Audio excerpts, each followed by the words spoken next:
Buenas tardes, alumnos. ¿Puede escucharme y puede ver mi pantalla? Sí, profesora, buen día. Sí, ¿no? Sí se puede. Ya, vamos a empezar, chicos. Esta clase de semiología vamos a tratar sobre la parte de cráneo, la semiología o las patologías que hay en cráneo y en maxilar. Vamos a ver acá el cráneo. Estamos visualizando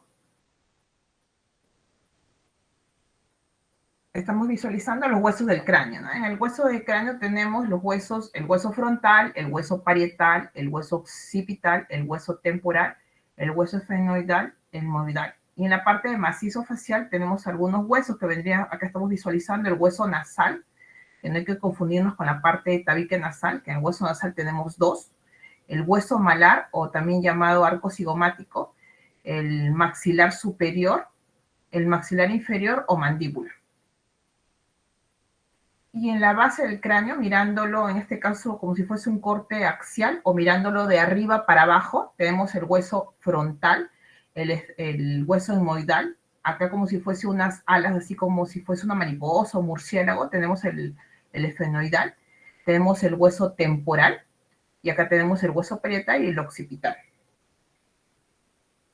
Y en las suturas, tenemos las suturas acá, la sutura coronal, la sutura sagital y la sutura lamboidea. En la parte, si nosotros miramos en una vista frontal, como quien viendo la cara, tenemos una sutura que vendría a ser la sutura frontal o también llamada la sutura metópica. ¿Para qué estamos estudiando las suturas? Porque va a haber patologías que vienen a ser la craniocistosis, que es el cierre prematuro de las suturas y a eso nos va a dar algunas formas de la forma de ver, en este caso, el cráneo. Y en las fontanelas tenemos acá la fontanela frontal, que algunos lo llaman mollerita, que es peligroso, por eso cuando ustedes han escuchado, cuando son bebitos, no le toquen la mollerita, porque esto de acá es una membrana, ¿ya? Que cubre la parte de toda la parte del cerebro, y en este caso esta fontanela frontal va a ser la unión en el hueso frontal y en el hueso, acá estamos viendo el parietal. Tenemos una fontanela occipital, una fontanela mastoidea y una fontanela esfenoidea. La que demora más al momento que llegue a cerrar vendría a ser esta fontanela frontal, que se llama también fontanela bregmática, más o menos es hasta los 2 años. Las demás están entre 1 a 2 meses, como la fontanela occipital, y tenemos la que demora, digamos, relativamente la segunda en demorarse, vendría a ser la fontanela mastoidea. Ahora, con respecto a las patologías en cráneo, con respecto a densidad, tenemos calcificación, por ejemplo, de la glándula pineal, de los plexos coroideos, de los ligamentos, de la hoz del cerebro, de la silla turca, del sifón carotidio, calcificaciones por cisticercosis, calcificaciones en este caso vendrían en la parte de los hemisferios cerebrales que se llaman gliomas o los hemangiomas. Vamos a ver alguno de ellos. Por ejemplo, tenemos acá la glándula pineal. La glándula pineal, ustedes saben que está ubicado en el diencéfalo, más próximamente al epitálamo. Entonces, ¿cuál es su función de la glándula pineal? Es secretar, en este caso, melatonina. ¿Y la melatonina qué? La melatonina nos sirve para regular el sueño. Por eso a las personas que son mayores, el sueño está alterado, ¿no? ¿Por qué? Porque esto de acá va, a medida que va pasando los años, es normal poder visualizar en un corte tomográfico la glándula pineal calcificada. Entonces, como se va a calcificar, a medida que pasan los años, esa glándula pineal, su producción de melatonina se va alterando. Entonces, por lo tanto, como se va alterando, también se va alterando los ciclos de sueño. Entonces, la glándula pineal regula los ritmos circadianos que se refieren en este caso con respecto al sueño y la vigilia. Entonces, nosotros visualizamos, por ejemplo, acá una radiografía lateral, una proyección lateral, y podemos ver acá, estamos visualizando una radiografía lateral y podemos ver una imagen radiopaca. Entonces, vemos esta imagen radiopaca que es algo poco inusual poder visualizar en una proyección lateral Y no podemos decir a primera vista, decir, ah, no, esta es una calcificación de la glándula pineal. No, tenemos que irnos a exámenes más complejos, que en este caso, o complementarios, que vendría a ser una tomografía. Visualizamos estas tomografías y podemos ver que en esta zona trazamos una línea media y justo debajo del tercer ventrículo vendría a estar la glándula pineal. Entonces está calcificada. Calcificación de la glándula pineal. Yo, por ejemplo, se les pone en esta imagen que estamos viendo patológicamente calcificación de la glándula pineal. Calcificación de la glándula pineal. Esto es otro tipo de calcificación que lo vamos a ver dentro de unos segundos. Entonces estamos viendo que está calcificada la glándula pineal en una tomografía de cerebro en un corte axial con una ventana de parénquima. Acá vemos en un corte, en este caso sagital, de una resonancia, y estamos visualizando una imagen en este caso vendría a ser, si hablamos en forma de resonancia, de la densidad de resonancia, vendría a ser una imagen hipointensa, que está más relacionado con un quiste. Entonces, si bien es cierto, podemos medir en este caso la longitud o el diámetro de esta glándula, y normalmente el diámetro de la glándula pineal es entre 5 a 8 milímetros y está midiendo 11 por 10 milímetros. Y le pone en este caso las unidades y se van a dar cuenta que esta es una imagen quística. Pero esta imagen quística no ha hecho signos de una hipertensión intracraneal, no ha hecho signos. No vemos que no está dilatada la parte de los ventrículos. Y acá está la anatomía, en este caso, cómo podemos visualizar diferentes partes, en este caso, de la glándula pineal. Los plexos coroideos. Los plexos coroideos se encuentran ¿dónde? Se encuentran dentro de los ventrículos laterales. ¿Y cuál es su función de los plexos coroideos? Es, en este caso, producir líquido cefalorraquídeo. ¿Y los líquidos cefalorraquídeos para qué sirven? Es como amortiguar los golpes que pueden producirse. En este caso, ¿por qué? Porque recordemos que estos líquidos cefalorraquídeos se van a filtrar en los espacios uranoideos. Entonces, como van a estar filtrando, va a amortiguar. Por ejemplo, si una persona recibe un golpe, va a amortiguar. Entonces, los plexos coroideos vamos a poder visualizarlo, calcificaciones a medida que van pasando los años. Es normal visualizar esas calcificaciones de los plexos coroideos. Entonces, por ejemplo, nosotros vemos esta imagen.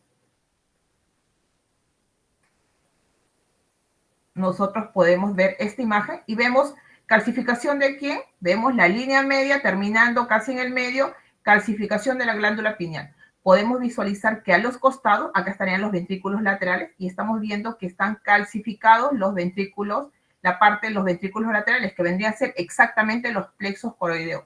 Pregunta de examen, me ponen esta imagen, es calcificación de la glándula pineal y calcificación de los plexos coroideos. Igual, acá solamente estamos viendo calcificación de los plexos coroideos. Y como se dan cuenta, es bilateral, ¿no? Vemos que es de forma bilateral. ¿Cuándo habría problemas? Cuando en este caso vemos calcificación de los plexos coroideos a una temprana edad, digamos por decir menores de 30 años. ¿Ya? Entonces, personas mayores, a medida que pasan los años, vemos que la calcificación de plexos coroideos es normal. Igual como hemos visto, la calcificación de la glándula pineal también es normal a medida que pasan los años. La calcificación del os del cerebro. La os del cerebro divide el cerebro en el hemisferio derecho e izquierdo. Van a poder visualizar también que a medida que pasan los años se van a calcificar. No presentan ningún tipo de patología. Si bien es cierto, pueden encontrar ustedes en una tomografía, en este caso, la os del cerebro calcificado completamente o en este caso por partes, ¿ya? No hay problema. Entonces, estamos viendo otra patología, calcificación de la os del cerebro, y en una radiografía frontal de cráneo estamos viendo que por encima en este caso de los senos frontales, vemos una calcificación, una imagen radiopaca, ¿no? Entonces, se le hace una tomografía y estamos viendo que es una calcificación de la os del cerebro. Los ganglios basales. Los ganglios basales, su función es regular los movimientos. Entonces, acá estamos viendo, por ejemplo, vemos estas imágenes hiperdensas, ya, trazando la línea media a las partes laterales, a los costados, vemos estas calcificaciones que vendrían a ser de los ganglios basales. Es normal visualizarlo también, pero a menores de 30 años ya hay que sospechar que puede ser algo patológico. ¿Por qué? Porque puede producir en este caso trastornos metabólicos, que puede ser, por ejemplo, ya sea por hiper o hipotiroidismo, ¿no? Entonces ya estamos viendo la calcificación acá de los ganglios basales. Acá, a ver, acá estamos viendo 3 tipos de calcificaciones.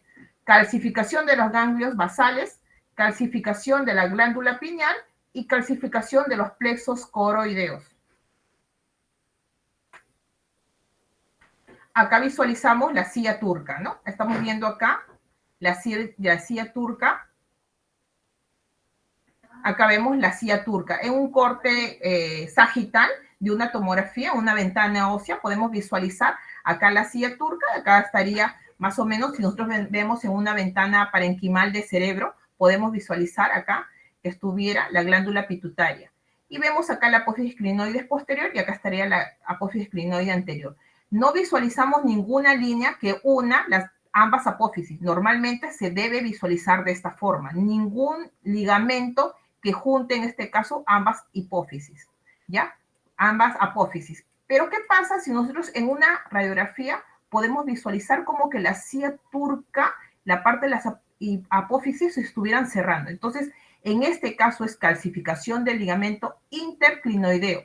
Es la unión de ambas apófisis clinoides, ya sea anterior y posterior. Podemos visualizarlo en diferentes formas. Acá, por ejemplo, estamos viendo, esto es algo normal, y podemos visualizar cómo se llega a formar como si fuese un puente, ¿no? Vean, como si se fuese un puente.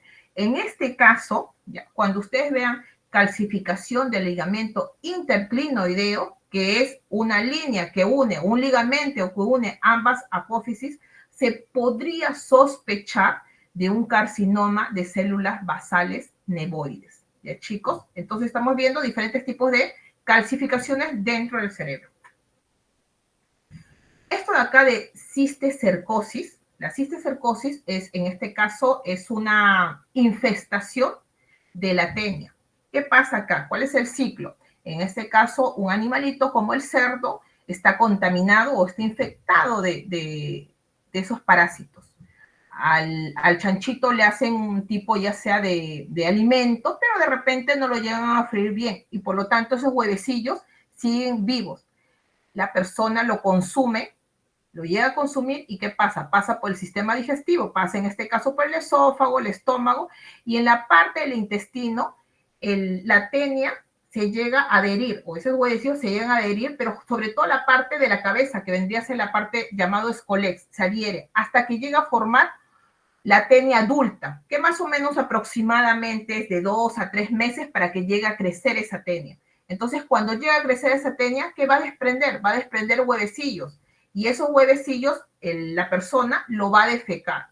Y imaginemos que lo defeca en un sitio al aire libre. Viene el chanchito y come esos residuos, ¿ya? Que están contaminados, digamos que por ahí de repente ha defecado en sitios vegetales y lo come el chancho. Entonces, nuevamente el ciclo comienza nuevamente a funcionar. Entonces, ¿qué sucede si esos huevecillos viajan por el torrente y se alojan en la parte del cerebro? Entonces, vendría a ser un por cerebro, neurocistocircosis. La persona, ¿qué síntomas va a tener? Van a venir personas que ustedes cuando estén en tomografía, que les van a decir que el paciente ha tenido dolor de cabeza, puede tener convulsiones, ¿ya? Puede sentirse desorientado, unos fuertes dolores de cabeza, hasta puede perder la memoria, incluso hasta la muerte, dependiendo el grado de infestación de esas larvas. Entonces, acá estamos viendo, miren, estamos viendo una imagen, esta es una resonancia, y ustedes pueden visualizar estas imágenes que están, imágenes hiper intensas, como que estuvieran mirando como una ventanita estos parásitos, ¿ya? Estamos viendo cómo se puede visualizar, y no solamente por resonancia, también por tomografía. Por tomografía estamos viendo estas imágenes hiperdensas, ¿no? Alrededor toda la parte de la parte del parénquima cerebral. Entonces, nosotros vemos esto y definitivamente podemos decir ahí que definitivamente es neurocistocircosis. Acá estamos viendo una imagen de una radiografía, es una proyección de tau, que te sirve para visualizar el hueso occipital. Estamos viendo la parte de la silla turca y estamos viendo también las mastoides.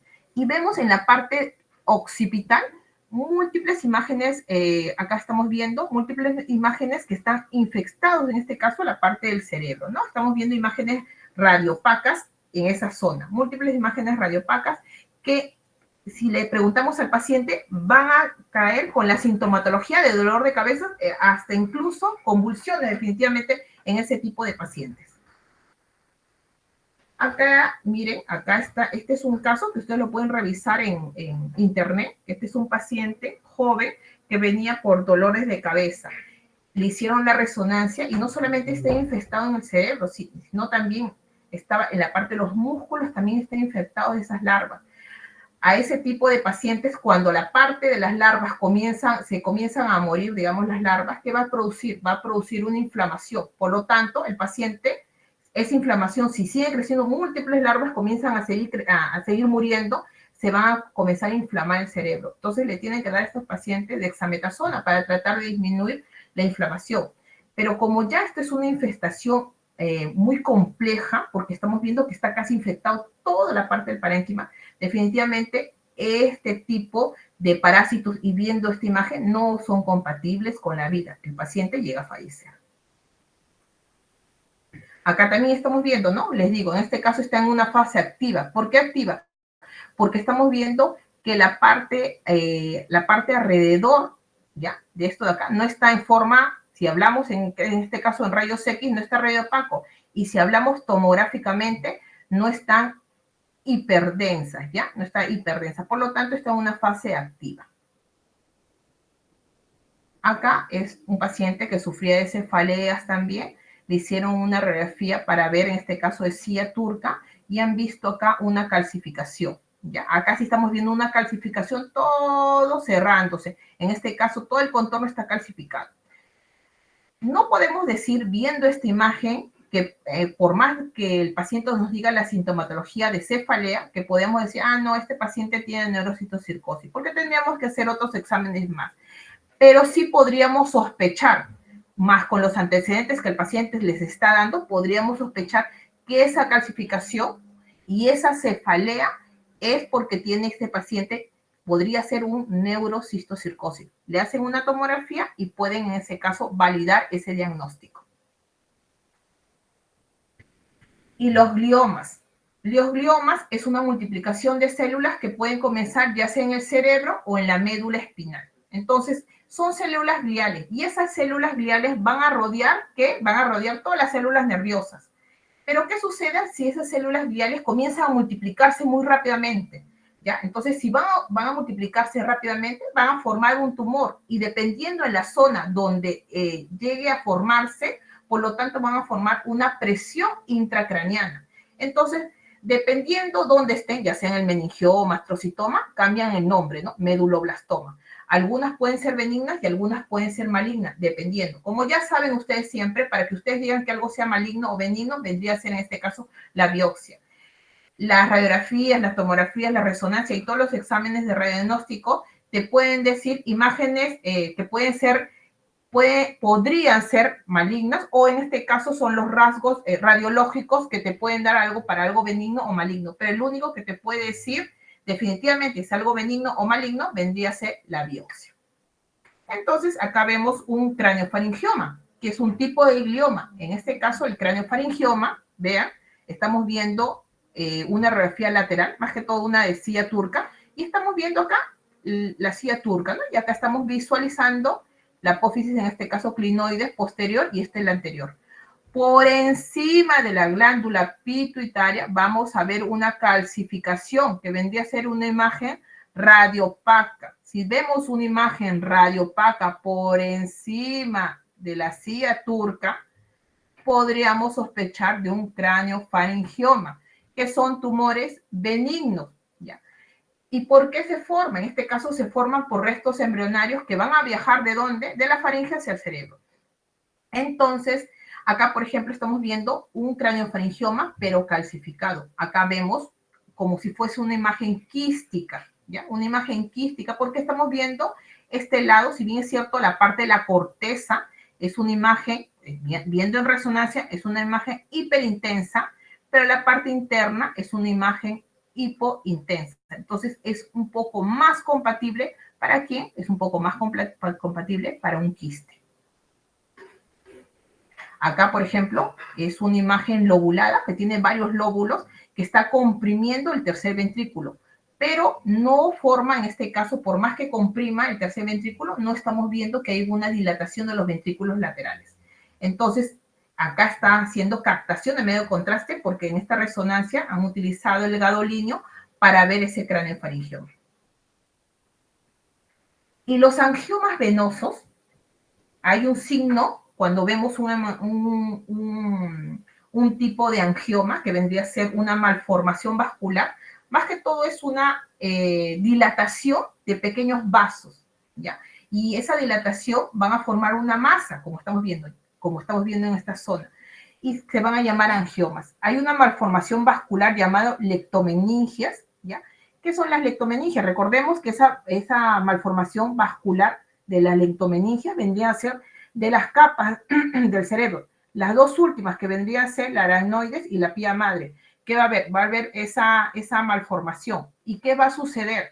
Lo que va a suceder, va a haber una mayor vascularización, por lo tanto, esa mayor vascularización va a ser de que llegue un momento que se va a llegar a estancar. Y cuando se estanca, va a pasar y va a poderse calcificar esas malformaciones, como estamos visualizando acá, lo llaman en signo de riel de tranvía o de tren.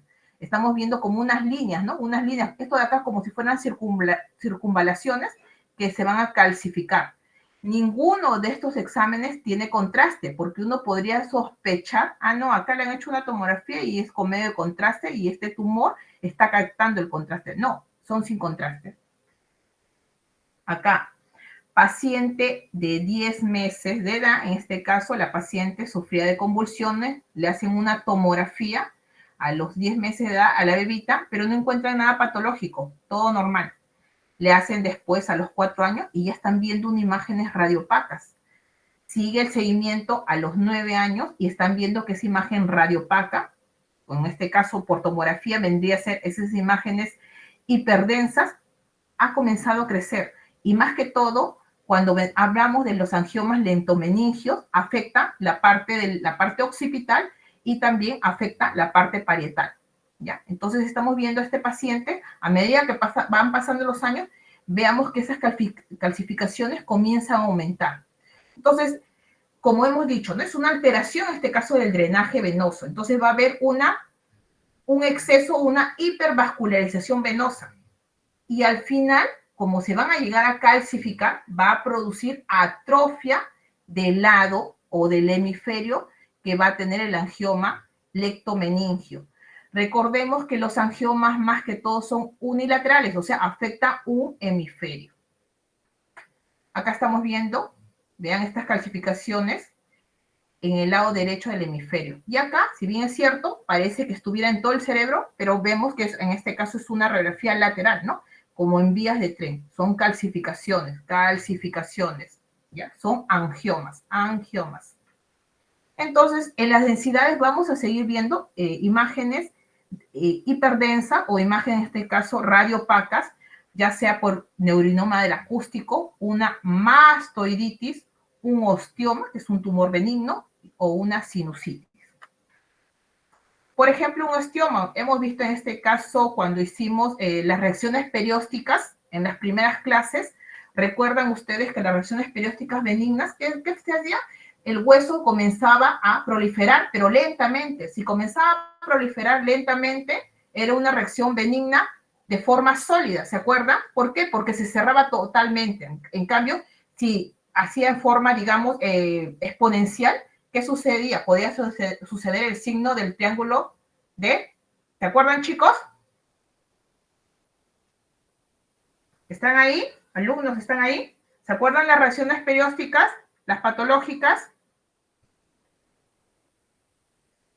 Alumnos.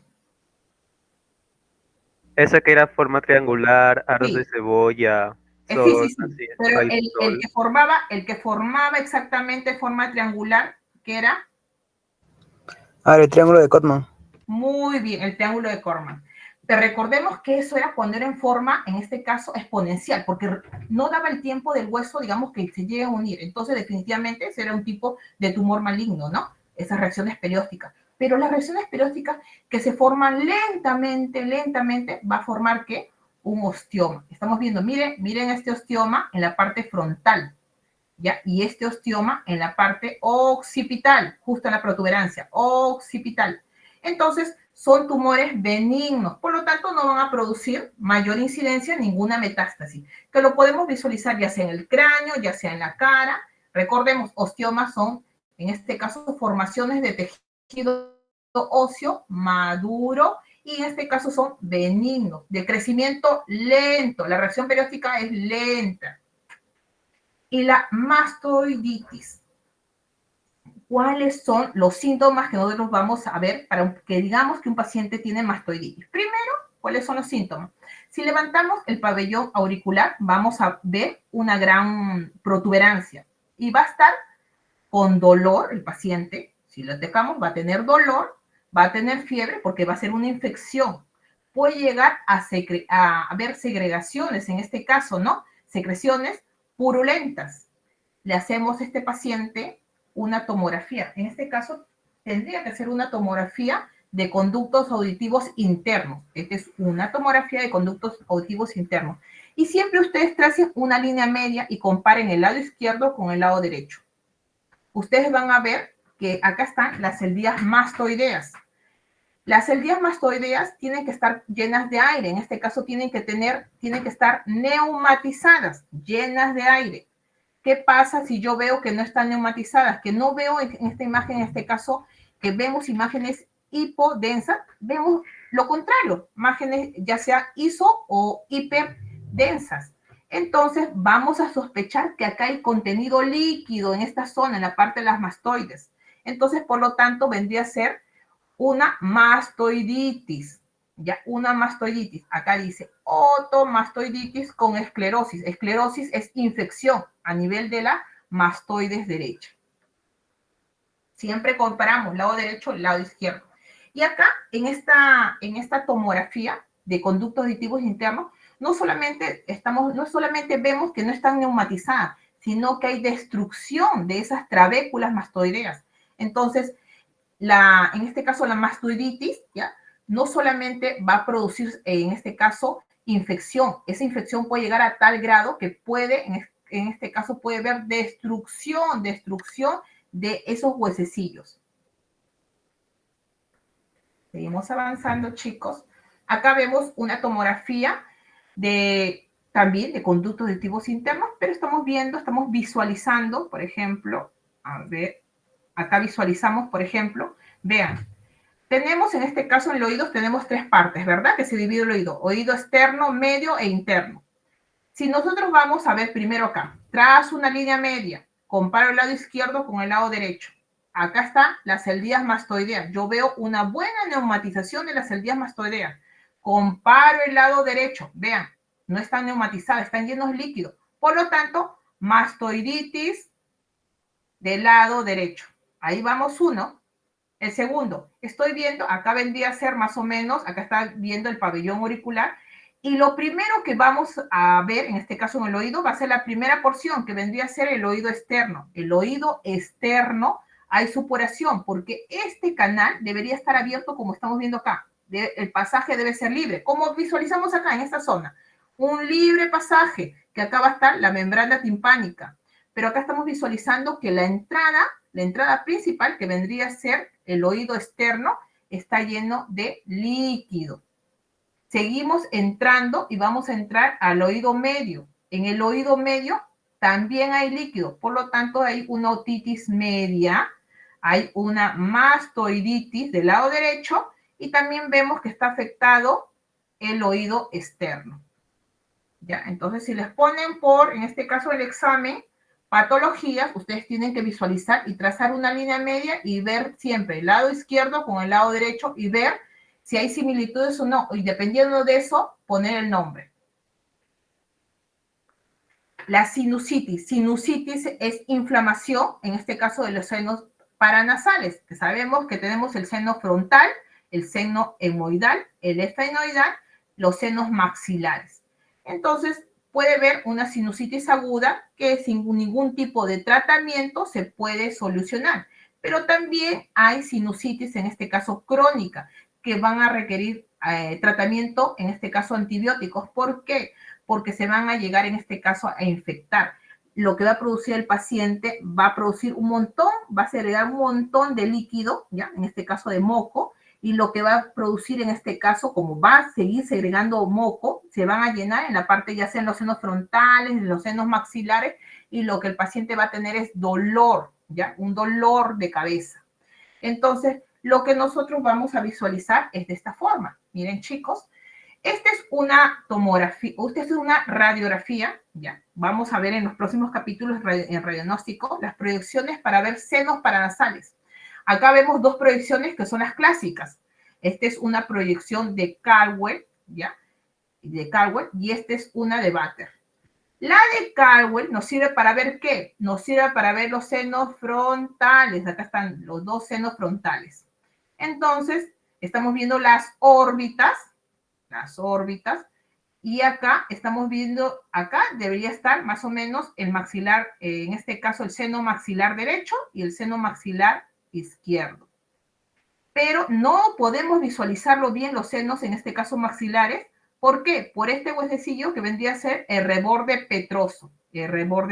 Por lo tanto, esta proyección de Caldwell me sirve para ver los senos frontales.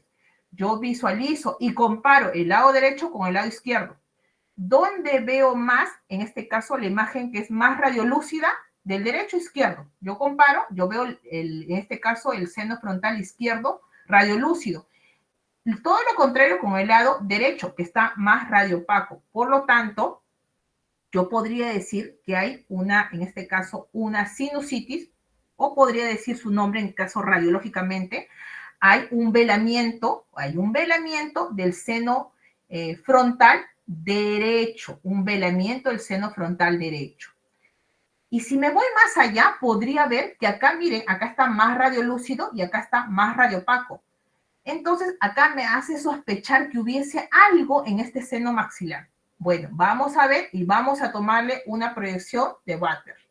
La proyección de Batter me sirve para ver los senos maxilares. Y si yo le digo al paciente que abra la boca, voy a ver los senos efenoidales. Entonces, ya, vamos a poder visualizar, en este caso, vean cómo el seno maxilar está, en este caso, lo vemos más radiopaco. En cambio acá lo vemos radiolúcido. Normalmente los senos son cavidades huecas y esas cavidades huecas van a estar llenas de aire. Por lo tanto, debemos verlo radiolúcido. Si lo vemos radiopaco es porque está, en este caso, ocupando contenido líquido. Entonces acá vemos una sinusitis del seno maxilar derecho. Acá, por ejemplo, vean, esta es una sinusitis del seno maxilar derecho, igual seno maxilar derecho. Pero ¿cuál es la diferencia acá? Por ejemplo, la diferencia que ustedes pueden ver, que acá vemos un nivel, ¿verdad? Vemos un nivel hidroaéreo. Entonces, definitivamente, este tipo de proyección, que es una proyección de Batter, pero definitivamente no ha abierto la boca, con boca cerrada, ¿qué ha pasado? El paciente se le ha tomado en biperestación o llamado de pie. Por eso podemos ver esos dos niveles. En cambio, en este paciente posiblemente se le ha tomado el paciente en decúbito. Y como es decúbito, todo lo que vendría a ser líquido se va a esparcer en todo el seno maxilar. Por lo tanto, acá vemos como un velamiento del seno maxilar derecho y acá vemos como un nivel hidroaéreo. Tomográficamente podemos visualizar que en los dos senos hay líquido, pero definitivamente el seno maxilar derecho está ocupado totalmente, ¿no? A comparación del izquierdo, que está ocupado, pero un 40%. Ahora, con respecto, vamos a seguir viendo densidades, pero con respecto a aumento de impresiones digitiformes, hiperostosis frontal, metástasis, mieloma múltiple y aumento del lecho vascular arterial. Las impresiones digitiformes. Ustedes van a ver así imágenes. Les ponen, por ejemplo, en el examen este tipo de imágenes. Es como que ustedes pusieran el dedo, ya, por eso le dicen digitiforme, pusieran el dedo, en este caso, en el cerebro. Entonces, lo que ustedes van a poder visualizar, ¿por qué salen en esa forma así como si fuese de deditos en el cerebro? ¿Por qué? Porque ustedes lo que van a ver va a ser un adelgazamiento. ¿De qué? Van a ver un adelgazamiento de la tabla interna. Recordemos, chicos, que la parte de la corteza cerebral tenemos 3 capas, ¿no? Una vendría a ser la capa externa, la otra vendría a ser en el medio la diploide y la otra la capa interna. Entonces, ¿qué sucede? Va a haber un adelgazamiento, como le estoy diciendo, en este caso de la tabla interna, de toda la bóveda craneana. Por eso vamos a ver esos signos como si fuesen unos deditos que le estamos poniendo, ¿no? Estas imágenes. ¿Por qué puede suceder eso? Puede suceder por una hipertensión craneana. Por eso están visualizando estos cráneos un poco grandes. ¿Ya? Entonces, estas imágenes es por impresiones digitiformes. Van a ser formadas por las propias circunvalaciones. ¿Por qué? Por hipertensión craneana. Hiperostosis. Hiperostosis es un crecimiento excesivo del hueso, que se caracteriza por una proliferación del hueso esponjoso. Acá vemos nuevamente, estamos viendo acá un corte axial con una ventana ósea de un cerebro en una tomografía. Entonces nosotros podemos visualizar la tabla externa, la tabla interna y en el medio el diploide. Recordemos que el diploide es hueso esponjoso en la parte media, en la parte del diploide. Entonces, si un aumento, en este caso excesivo de diploide, ¿qué es lo que va a hacer? Va a empujar la parte de la tabla interna. Por lo tanto, va a haber este crecimiento excesivo y lo que vamos a ver, van a ver como si fuesen unos espectros, lo ponen acá un contorno mamolenado, ¿ya? En la parte de la tabla interna. Normalmente el grosor debería ser desde donde está la línea anaranjada hacia la tabla externa, que normalmente puede ser de 1 centímetro en la parte, toda la parte ya sea frontal, la parte parietal, pero la parte occipital definitivamente es un poquito más, son 2 centímetros. Pero acá, si ustedes miden, pueden medir 4 centímetros. Entonces es una hiperostosis. Vamos a ver en una radiografía unas imágenes radiopacas, o es un crecimiento de toda la parte de la calota, ¿no? Que en este caso, más que todo, es de la parte del diploide y la parte del, por lo tanto, ese diploide va a empujar la parte de la tabla interna. Entonces es una hiperostosis. La metástasis, las metástasis, como saben, hay un tumor primario que puede ser, por ejemplo, un tumor de mama, y ese tumor se puede producir metástasis por vía sanguínea, y eso puede llegar a ser metástasis en la parte de la calota, en este caso de la bóveda craneana. Estamos hablando de hueso. Y vamos a ver imágenes radiolúcidas. Recordemos también en las clases anteriores que se han visto en simología, hemos visto de lesiones osteolíticas y lesiones osteoblásticas. En este caso, las metástasis van a ser lesiones osteolíticas. ¿Ya? Entonces, esas lesiones osteolíticas también nos da, ¿quién? Nos da también el mieloma múltiple, porque en este caso hay con infiltración ósea. Y lo que vamos a visualizar acá, por ejemplo, vemos múltiples imágenes osteolíticas, que no podemos saber a ciencia cierta si es un mieloma múltiple o es una metástasis. Algunos libros te dicen de que para que sea en este caso, para poder diferenciar si es un mieloma múltiple o es una metástasis, suponiendo que todavía no esté la biopsia, es que te dice que el mieloma múltiple también afecta la parte de la mandíbula. En cambio, una metástasis raramente llega a afectar la mandíbula, solamente afecta la parte de la calota. Entonces estamos viendo múltiples imágenes osteolíticas. Recordemos que las imágenes osteolíticas son destrucción, por lo tanto vamos a ver esas imágenes radiolúcidas. Ya hemos visto densidades, ahora con respecto al tamaño del cráneo. Tenemos en este caso, ya sea un cráneo que sea un cráneo pequeño o un cráneo grande. Tenemos una microcefalia o una anencefalia, y grande tenemos acromegalia, hidrocefalia o la enfermedad de Payet. En la microcefalia, ya es en este caso un trastorno, en este caso el bebito nace con la cabeza más pequeña de lo normal. A medida que va pasando los años, ustedes recuerdan que los bebitos siempre son más cabezones, ¿no? O sea, la cabeza es más grande que el cuerpo. Cuando van pasando los años, ustedes si trazan una línea como están visualizando, la parte del cerebro debería ser casi igual, o sea, 50%, 50% con respecto a la cara o llámenle macizo facial. Ya, en cambio, acá estamos viendo que es casi un tercio o casi un poco menos de un tercio.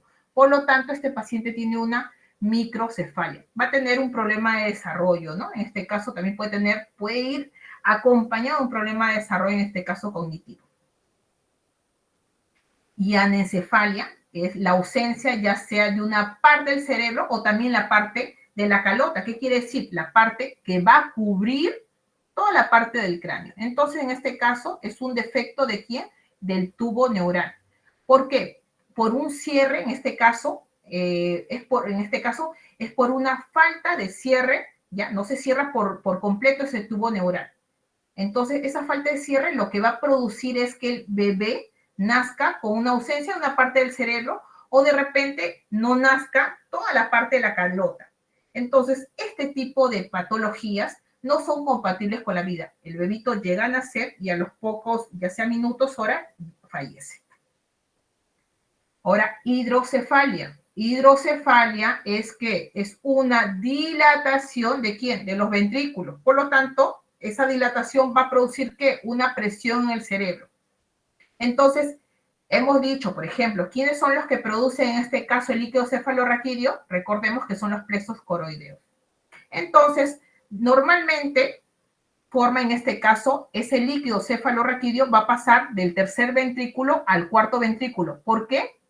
Por intermedio de ¿qué? Del acueducto de Silvio. Entonces, del tercer ventrículo va a pasar al cuarto ventrículo. ¿Por qué? Porque recordemos que el líquido cefalorraquídeo tiene que irse renovando, así como que se renueva la sangre, igual tiene que irse renovando. Entonces, cuando hay una obstrucción del acueducto de Silvio, puede producir una hidrocefalia por obstrucción, como estamos visualizando acá, un bebito que tiene en este caso un aumento del tamaño del cráneo, ¿no? Entonces, recordemos, como es un bebito, todavía van a tener las suturas, por lo tanto, esas suturas, ya sea frontales, las suturas, ya sea sagitales o coronales, va a ayudar a que esa cabeza siga creciendo, porque todavía no está cerrado esas suturas. Entonces, vemos ese tipo de hidrocefalia. Acá estamos viendo, miren, esta es una hidrocefalia.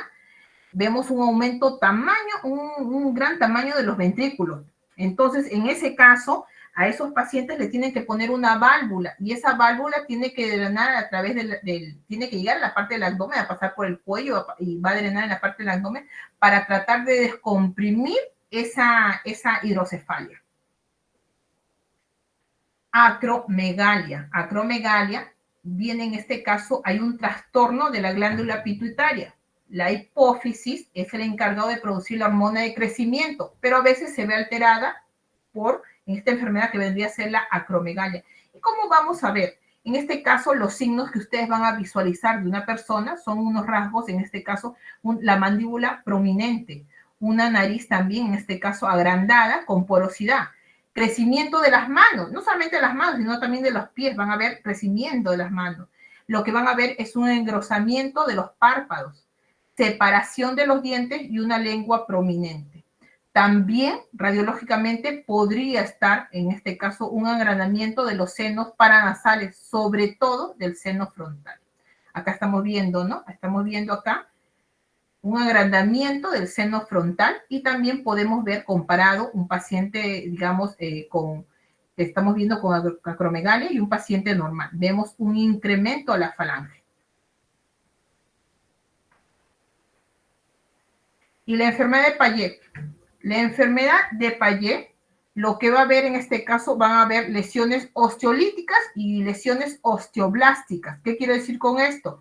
Lo que la enfermedad de Payet va a hacer es que el hueso crezca demasiado rápido y también débiles. Por lo tanto, va a haber un crecimiento ¿ya? De hueso rápido, en este caso como lesiones osteoblásticas, y se van a deformar y van a romperse, lesiones osteolíticas. Por lo tanto, ustedes en la parte del cráneo, ¿ya? La parte de la calota, van a ver imágenes radiolúcidas, ¿ya? O, en este caso, o radiopacas, ¿ya? Por la enfermedad de Payet. Entonces, ustedes ven ese dos tipos, digamos, de densidades, entonces vamos a ir acompañados, en este caso, una enfermedad de Payet. El paciente comienza desmesuradamente a crecer demasiado grande los huesos, pero los hace débiles. Por lo tanto, va a haber una destrucción y va a haber una regeneración ósea anormal, como estamos visualizando ahí. Van a haber lesiones blásticas y lesiones, en este caso, líticas, osteoblásticas y osteolíticas. Y con respecto a la forma de cráneo, tenemos un cráneo, en este caso, brachiocefálico, trigonocefálico, dólicocefálico. En este caso, con respecto a la distancia de las órbitas, tenemos vendría a ser hipotelorismo, o también llamado estenostalmia, hipertelorismo. Ahora vamos a visualizar cada uno de ellos. Por ejemplo, estenostalgia, o también llamado hipotelorismo, es un acercamiento, en este caso, ¿de quién? De las órbitas. Normalmente debería ser la separación entre órbita y órbita, como si acá hubiese otra órbita más. Pero cuando vemos un acercamiento demasiado, vendría a ser un hipotelorismo. Y si vemos una distancia mayor, que en este caso más de una órbita, ahí lo estaríamos llamando un hipertelorismo, y acá estamos visualizando, en esta imagen sí es compatible. Y con respecto ahora la forma del cráneo. Más o menos en la sutura frontal, que lo hemos visto, se cierra aproximadamente de 8 o 9 meses la sutura frontal. Pero ¿qué pasa cuando hay en este caso un cierre prematuro de esa sutura frontal? ¿Ya? Si se cierra prematuramente, por decirte 3 meses de edad, 4 meses, ¿qué va a suceder? Va a suceder una anomalía que estamos visualizando, como si fuese una V invertida o en forma de un triángulo, que recibe el nombre de trigonocefalia. Es un cierre prematuro del hueso, ¿de qué sutura? De la sutura frontal, o también llamada metópica, ¿ya? De la sutura frontal, un cierre prematuro. Y como hay un cierre prematuro en eso, también hay cierres prematuros con respecto a ya sea una brachiocefalia, pues es un cierre prematuro, en este caso, de la sutura coronal. ¿Qué va a suceder? Va a suceder un ensanchamiento, ¿ya? De los diámetros del cráneo. Acá se va a ver un poco más aplastado la parte occipital, y por la parte, si nosotros lo estamos visualizando acá, va a ver el diámetro un poco más grande, brachiocefalia. Lo contrario, si se cierra en este caso ya no es la sutura coronal, sino hay un cierre prematuro de la sutura sagital, que aproximadamente las suturas se llegan a cerrar hasta los 2 años, más o menos, 24 meses aproximadamente. En la sutura sagital, el cráneo va a crecer, en este caso, en forma longitudinal, por un cierre prematuro de la sutura sagital. Ahora, con respecto al cráneo, vamos a ver los contornos. Hay dos tipos, una la talasemia y otros las erosiones. En la talasemia, miren, este es un signo característico y no se van a poder confundir. Lo que vamos a ver acá es, acá vemos la tabla externa, la tabla interna, y esta es la parte del diploide. Justo en la parte del diploide, lo que van a ver es como múltiples especulaciones que lo llaman cráneo en cepillo, ¿ya? ¿Cómo pueden diferenciar ustedes esto de otro tipo de patologías?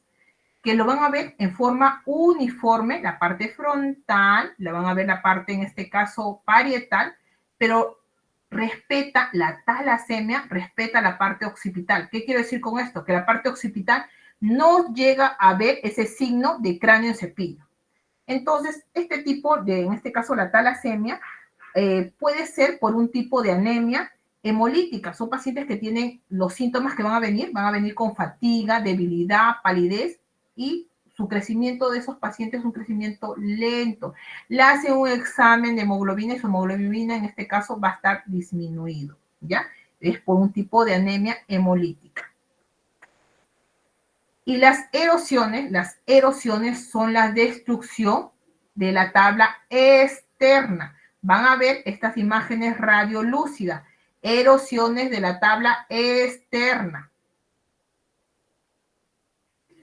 Y con respecto a las fracturas, tenemos fracturas destelladas en forma como si fueran estrellas, en forma lineal, en forma diastásica. Recordemos, en forma diastática van a ser más que todo con la parte de las suturas, y en forma, en este caso, de presión.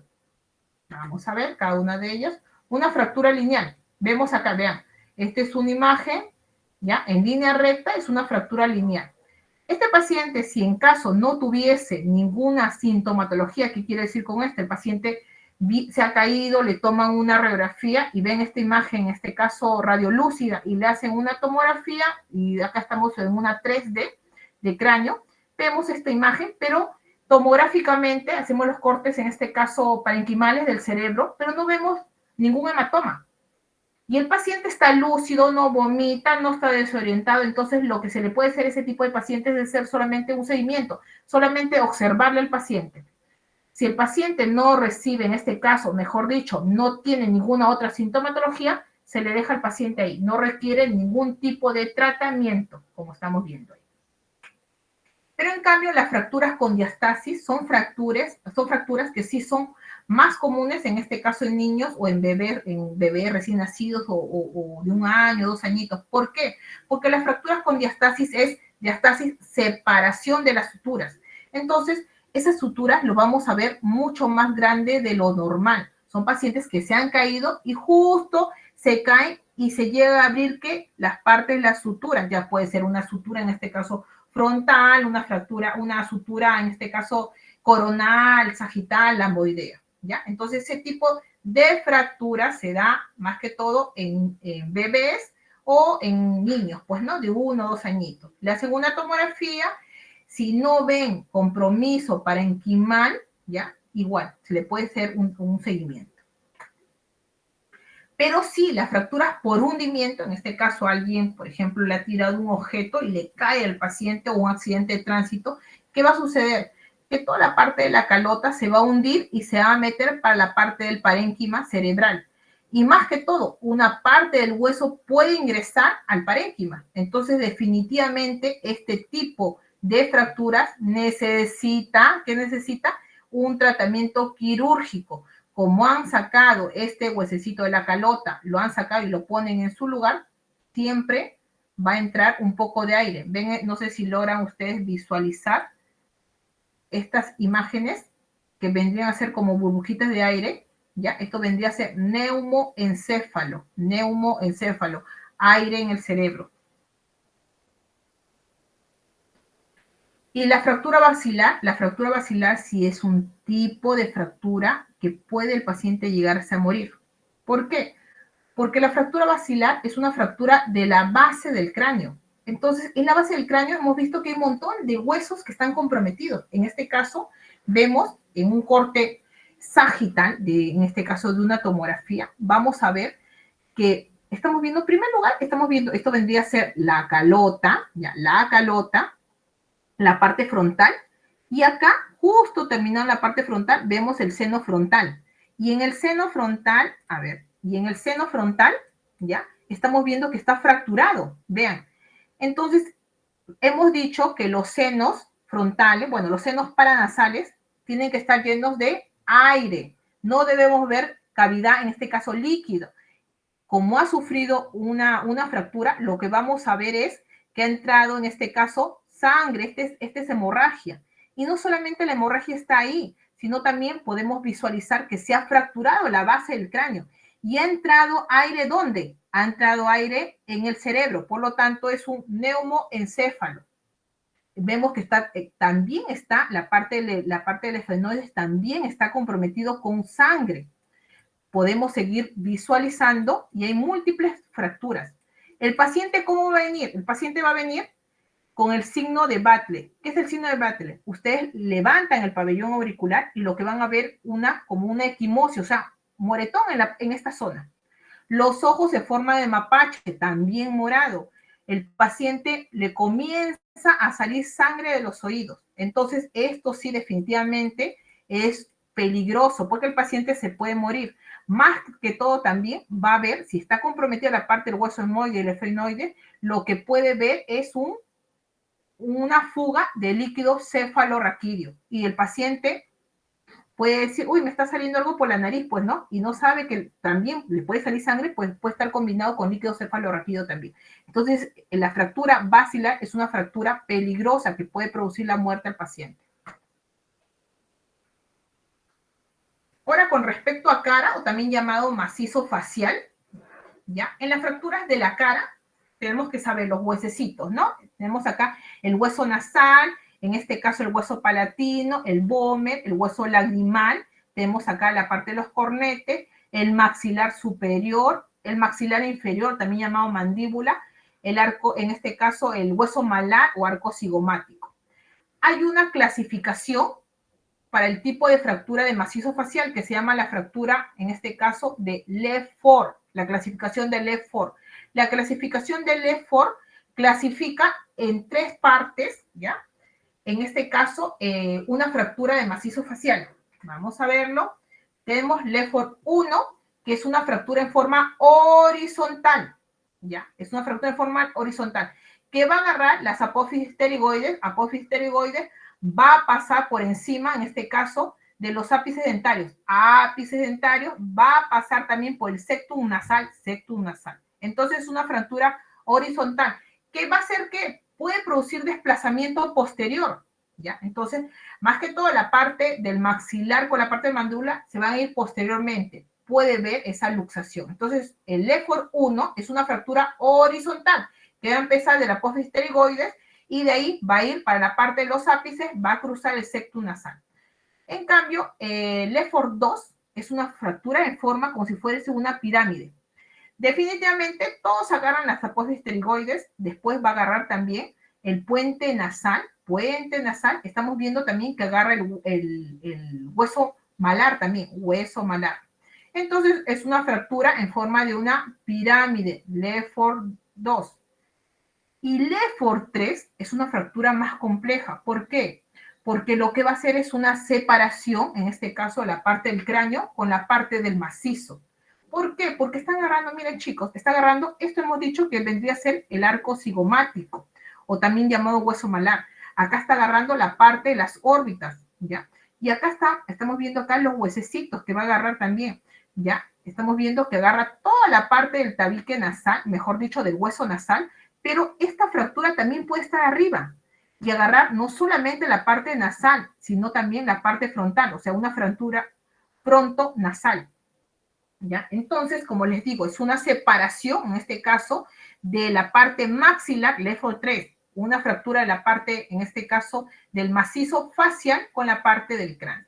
Entonces, acá estamos viendo Lefort 1. Nuevamente, estamos viendo, es una línea en forma horizontal, que se va a extender desde la apófisis pterigoides, ya va a pasar por los ápices dentarios, va a pasar en este caso también por la parte nasal y después nuevamente sigue pasando, nuevamente repite por la parte de los ápices dentarios y termina por el apófisis pterigoides. Puede ver un desplazamiento posterior. Lefort 2 en este caso es una fractura en forma como si fuese una pirámide. Lefort 2, una fractura en forma de una pirámide. En este caso, igual, agarra de las apófisis pterigoides, pero va a pasar por donde también. Estamos viendo que está agarrando, ¿qué hueso vendría a ser esto? Este es el hueso malar, o también llamado arco cigomático. Está agarrando el arco cigomático. ¿Qué más también? El hueso lagrimal. Acá recordemos que esta es la órbita, el hueso lagrimal. De ahí va a pasar por arriba del puente nasal.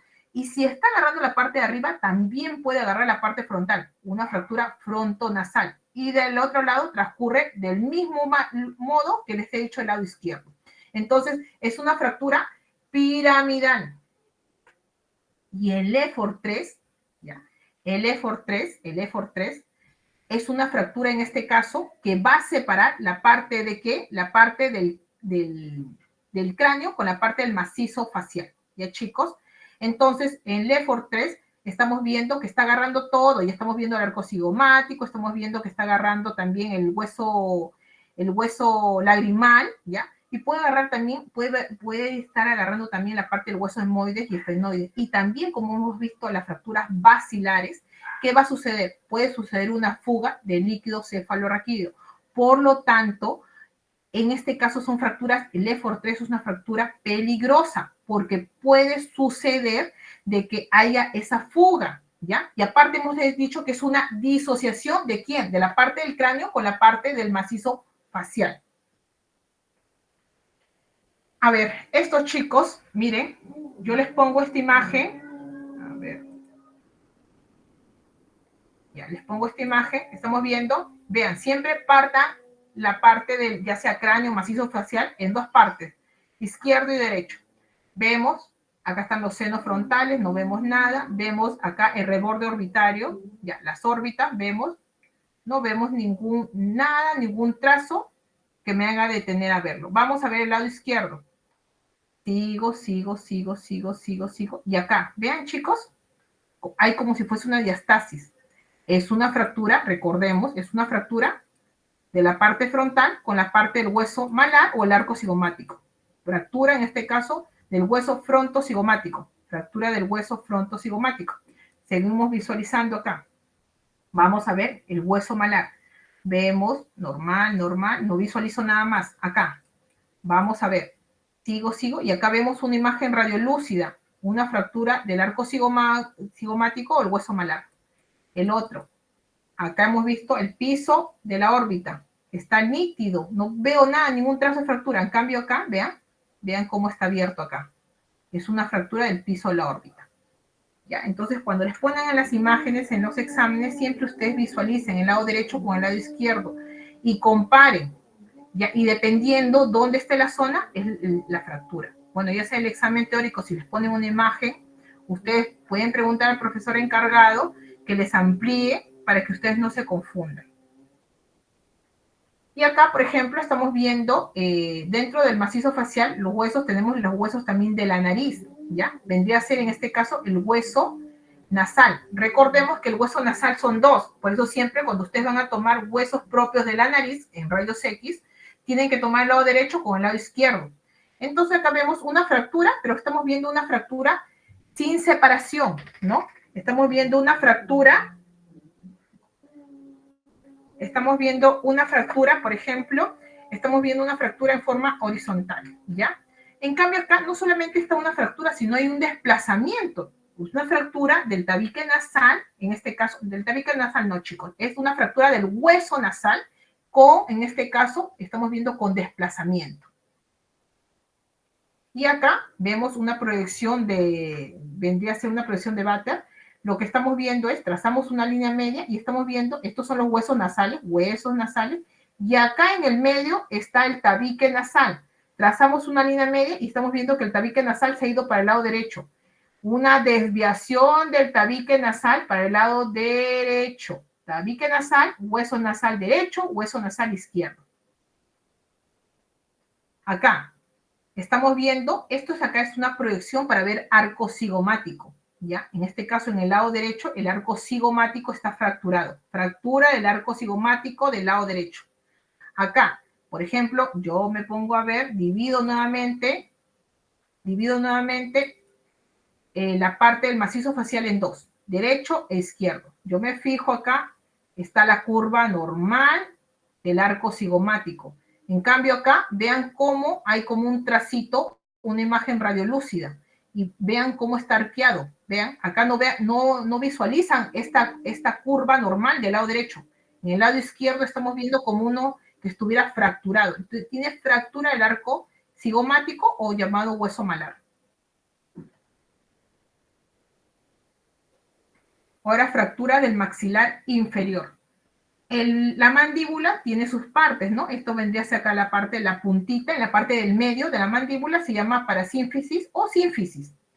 Esta parte vendría a ser la parte del cuerpo, vendría a ser esta parte, la parte del goño, o también llamado ángulo mandibular. La rama mandibular, ya, la rama ascendente, tenemos acá la apófisis condilia y la apófisis coronoides. Donde mayor porcentaje de fracturas cuando hay de mandíbula vendría a ser en la apófisis condilia. Por eso es que a veces ustedes van a visualizar, van a ver en las órdenes que le piden radiografía, en este caso de ATM, ¿no? Articulación temporomandibular. También el segundo porcentaje de fracturas puede ser ya sea en el cuerpo o en la parte del goño o el ángulo de la mandíbula. Entonces, estamos viendo cómo es la clasificación y las partes, en este caso de la mandíbula, vamos a poder ver dónde está la fractura. Entonces, acá, por ejemplo, me ponen esta imagen, esta primera imagen, ¿ya? Acá estamos viendo, todo esto vendría a ser la mandíbula. Mandíbula, acá estamos viendo la mandíbula. Entonces, vemos que esta parte vendría a ser la parte de la sínfisis. Esta parte vendría a ser la parte del cuerpo, el cuerpo. Acá, por ejemplo, al paciente no le han dicho, está mal esta radiografía porque no le han dicho que se saque su cadena. Esta cadena interfiere, y sobre todo porque es un examen de mandíbula, está interfiriendo en la zona que yo quiero visualizar. Entonces, esta vendría a ser la parte del cuerpo y esto vendría a ser la parte de la rama mandibular. Por lo tanto, la unión de la rama mandibular con la parte del cuerpo vendría a ser el ángulo, ¿ya? O el gonio. Entonces, hay una fractura del gonio. Dile. Entonces, una fractura, ¿ya? Esta es una fractura del gonio, ¿ya? O una fractura del ángulo mandibular. Acá, por ejemplo, miren chicos, esto vendría sínfisis, cuerpo, ángulo mandibular, una fractura de la rama mandibular del lado izquierdo. Nunca olvídense también poner la ubicación, si es derecho o izquierdo. Seguimos visualizando. Esta es una tomografía con una reconstrucción. En este caso, esto vendría a ser una reconstrucción. Estamos viendo una forma frontal. ¿Y qué visualizamos? Un trazo de fractura, ¿en dónde? En la parte de la sínfisis o parasínfisis. Acá, por ejemplo, si bien es cierto, esto es una panorámica, ¿no? Que lo piden los dentistas. En este caso, miren, ¿para qué nos sirvió? Acá vendría a ser, vendría a ser la parte del gonio y esta vendría a ser la parte del sínfisis o parasínfisis. Por lo tanto, esta parte es la parte del cuerpo. Es una fractura oblicua del cuerpo de la mandíbula. A ver, chicos, ahí, ¿qué pondrían ustedes? ¿Qué están visualizando? Una calcificación de plexos coroideos. Muy bien, muy bien, muy bien, muy bien. Calcificación de plexos coroideos. Ahí,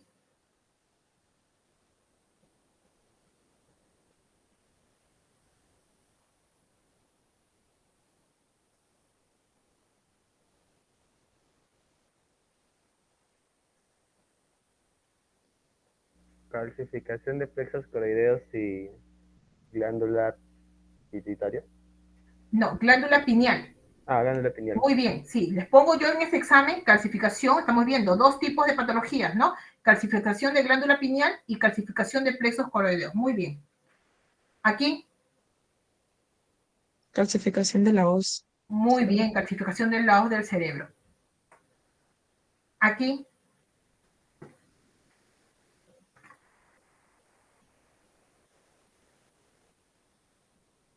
Osteoma. Osteoma. muy bien. Un osteoma, ¿no? Muy bien, un osteoma.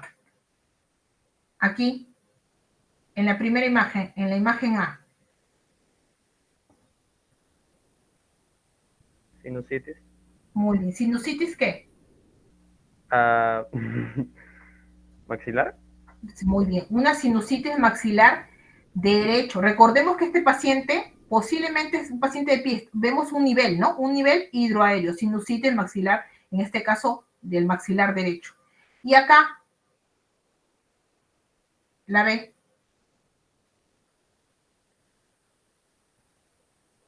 Izquierdo. Sí, de izquierdo, pero más que todo ustedes como van a decir como si bien es cierto es una sinusitis maxilar izquierdo, pero más que todo como un velamiento del maxilar izquierdo, ¿ya chicos? Seguimos acá.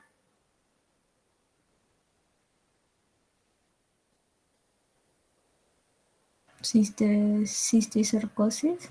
Cuando hablamos de cisticercosis vamos a ver imágenes, en este caso si estamos hablando de imagen de rayos X, vamos a ver imágenes radioopacas. ¿Qué quiere decir? Blanco, imágenes blanquitas, múltiples imágenes blanquitas.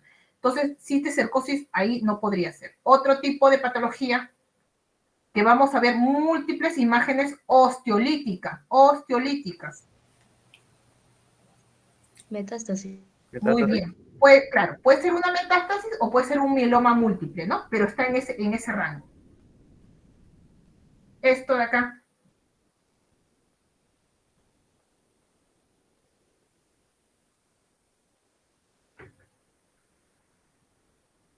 Talasemia. Muy bien, talasemia. Recordemos que la talasemia, ¿qué vendría a ser? El signo típico de cráneo en cepillo. Recordemos que en la parte de la diploide lo que vamos a ver, múltiples imágenes espiculadas. Muy bien.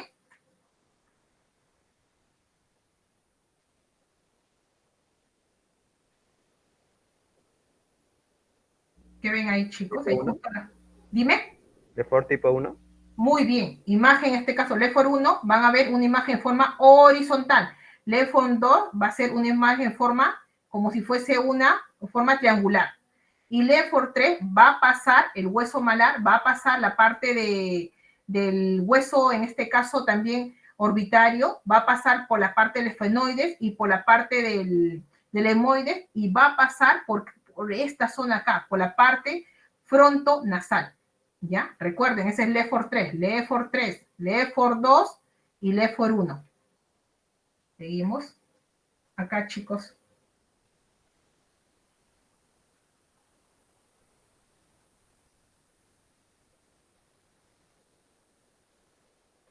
¿Basilar? Una fractura de base de cráneo, una fractura basilar. Muy bien. Hasta ahí, chicos, ¿alguna pregunta? Ah, acá, a ver esto. ¿Qué fractura ven? ¿Del cuerpo? Miren, esto vendría a ser la parte de la sínfisis o parasínfisis, ¿ya? Esto, justo cuando ustedes ven con una curvita así, miren, esta curvita, miren, que se une la parte del cuerpo con la parte de la rama mandibular, vendría a ser la fractura del ángulo, muy bien, del ángulo mandibular. Está bien, una fractura oblicua del ángulo mandibular. Aquí. ¿Horizontal nasal? Una fractura del hueso nasal. Muy bien, muy bien, muy bien. Hasta ahí sería todo, chicos. ¿Alguna pregunta?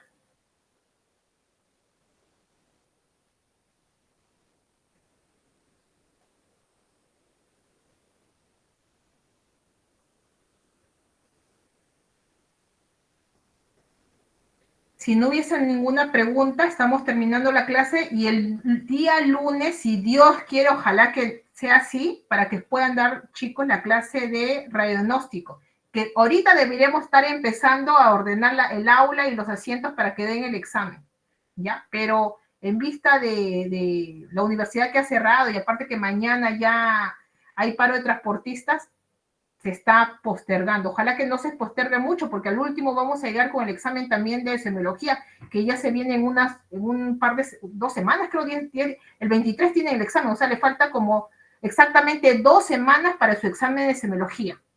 Entonces, esta clase de acá, de cráneo, es la que yo le he dado, y yo voy a hacer las que les voy a dar, hacer las preguntas en el examen que le va a venir del 23. El profesor que le va a hacer el siguiente examen, que es el examen, la clase de tórax, ahí cierra el capítulo 2 para que ustedes den el examen de semiología. Entonces, chicos, si no hubiese ninguna pregunta más, eso sería todo conmigo. Ya le he compartido a la delegada el PPT para que ustedes lo puedan visualizar y si lo han grabado a buena hora. Ya, chicos, cualquier consulta que tengan, no duden en decirme.